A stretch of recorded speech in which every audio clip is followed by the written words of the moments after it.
আইটিআইয়ের একজন স্টুডেন্ট। নমস্কার, আমার নাম অসিত ঘোষ। আমি পূর্বস্থলী টু গভর্নমেন্ট আইটিআইয়ের মেকানিক ডিজেলের একজন স্টুডেন্ট। নমস্কার, আমি Purbasthali two government ITI mechanical diesel ট্রেডের একজন স্টুডেন্ট। নমস্কার, আমি দীপ ঘোষ। আমি Purbasthali two government ITI mechanic ডিজেলের একজন স্টুডেন্ট। সো আমাদের প্রজেক্টের নাম হচ্ছে ফরকলিফট। এটি একটি এমন ইন্ডাস্ট্রিয়াল ভেহিকেল যেটি ভারী বস্তু এক জায়গা থেকে অন্য জায়গায় স্থানান্তরিত করা যায় এবং ভারী বস্তু উঁচু স্থানে তুলতে সাহায্য করে। এটি বন্দর, কারখানা, নির্মাণ কাজ, পোর্ট এসব জায়গায় ব্যাপক পরিমাণে ব্যবহৃত করা হয়। এটি ব্যবহার করলে শ্রম কম লাগে, সময় কম লাগে, তারপর ভারী বস্তু এক জায়গা থেকে অন্য জায়গায় সাবধানে পৌঁছানো যায়। আমাদের এই ফরকলিফটটা তৈরি করতে আমাদের সাধারণত ব্যবহার হয়েছে দুটো মোটর, একটা ডিসি মোটর আর একটা গিয়ার মোটর। ডিসি মোটরটার কাজ হচ্ছে আমাদের ফরকলিফটটাকে সামনের দিকে এগিয়ে নিয়ে যাওয়া এবং পিছিয়ে নিয়ে যাওয়া।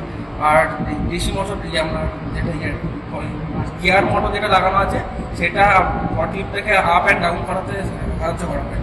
আর এটা আমাদের একটি ওয়্যারলেস ডিভাইস যেটা রিমোটের দ্বারা কন্ট্রোল হয়। তার জন্য আমরা একটা রিমোট ব্যবহার করি, যার মধ্যে ট্রান্সমিটার আছে।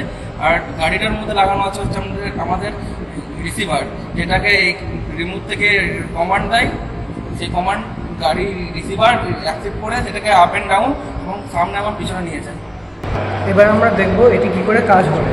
এটি ধরুন একটা ভারী লোড, এটা এবার আমরা এই ভেহিকেলটাকে এগিয়ে নিয়ে দেখবো এটা কতটা নিয়ে।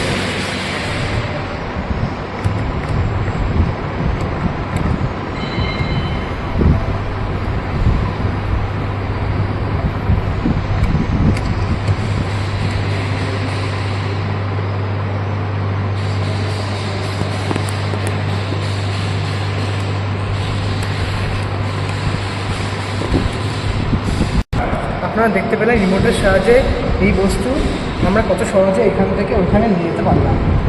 এটি আমরা একটি ডেমো তৈরি করেছি, ভবিষ্যতে এটি আমরা আরও বড় তৈরি করব।